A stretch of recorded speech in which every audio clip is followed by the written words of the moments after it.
Hello everyone, आज मैं आपको बताऊंगा कि वाइस प्रेसिडेंट जो है, जिसको हिंदी में उपराष्ट्रपति कहते हैं, ये क्या होता है और इसके प्रोविजंस जो हैं वो कॉन्स्टिट्यूशन में क्या क्या दिए हुए हैं।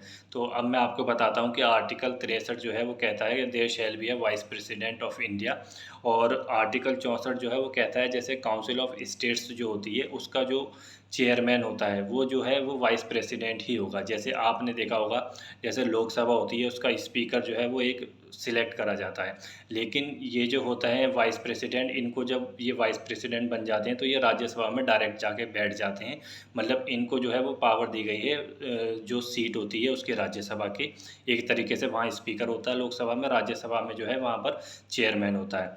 तो अब ये मैंने आपको बता दिया कि काउंसिल ऑफ स्टेट का जो चेयरमैन होते हैं वो वाइस प्रेसिडेंट होते हैं। अब वाइस प्रेसिडेंट जो है उनके इलेक्शन कैसे होते हैं, इसमें बोथ हाउस ऑफ पार्लियामेंट जो है वो हिस्सा लेते हैं। मतलब लोकसभा के लोग वोटिंग करते हैं और राज्यसभा के लोग जो हैं वो वोटिंग करते हैं। इसमें जो है वो विधायक वोटिंग नहीं करते हैं, विधायक जो है वो राष्ट्रपति के इलेक्शन में जो है वो वहाँ पर वोटिंग करते हैं। अब इसकी कंडीशंस क्या क्या होती हैं एक वाइस प्रेसिडेंट को बनने के लिए? ये सिटीज़न ऑफ इंडिया होने चाहिए, और दूसरी चीज़ जो है इन्होंने 35 ईयर्स एज जो है वो कंप्लीट कर ली हो, मतलब 35 साल जो है एज उनकी हो गई हो, मतलब या उससे ऊपर हो। 35 साल से नीचे जो है तो वो वाइस प्रेसिडेंट नहीं बन पाएंगे।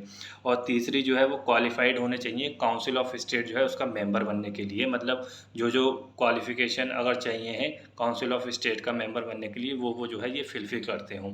अब इनका इलेक्शन जो है वो कैसे होता है, ये सेम प्रेसिडेंट की तरह होता है, सीक्रेट बैलेट में।